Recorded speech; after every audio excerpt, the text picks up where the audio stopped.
When you arise in the morning, think of what a precious privilege it is to be alive, to breathe, to think, to enjoy, to love.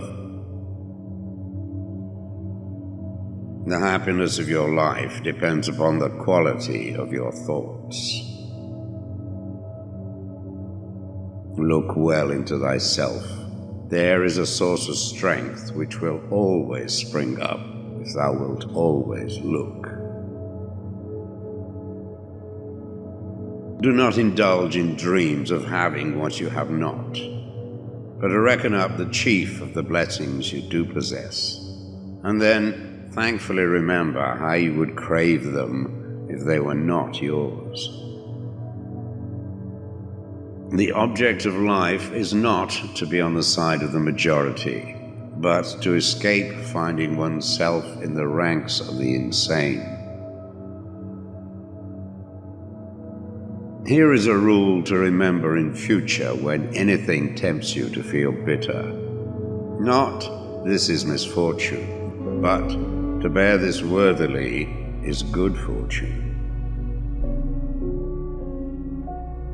Accept whatever comes to you woven in the pattern of your destiny, for what could more aptly fit your needs?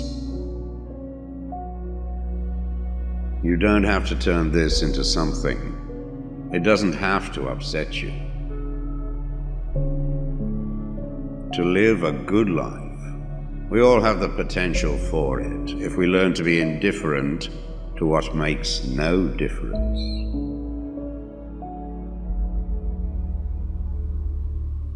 Think of yourself as dead.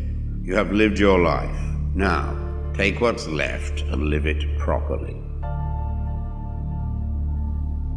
Death smiles at us all, but all a man can do is smile back. The best revenge is not to be like your enemy. Your mind will take the shape of what you frequently hold in thought, for the human spirit is colored by such impressions. The impediment to action advances action. What stands in the way becomes the way. You have power over your mind, not outside events. Realize this and you will find strength. It is not death that a man should fear, but he should fear never beginning to live. Never let the future disturb you. You will meet it, if you have to, with the same weapons of reason which today arm you against the present. Very little is needed to make a happy life. It is all within yourself, in your way of thinking. Loss is nothing else but change, and change is nature's delight. A man's true delight is to do the things he was made for.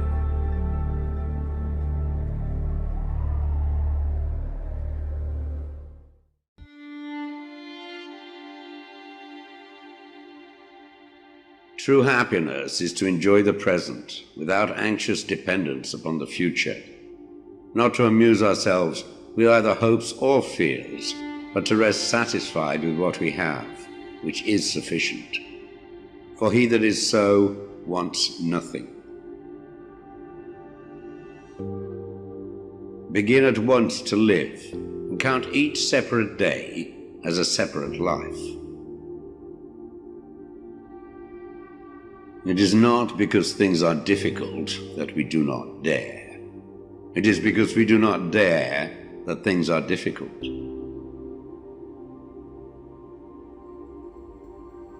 We all sorely complain of the shortness of time, and yet have much more than we know what to do with.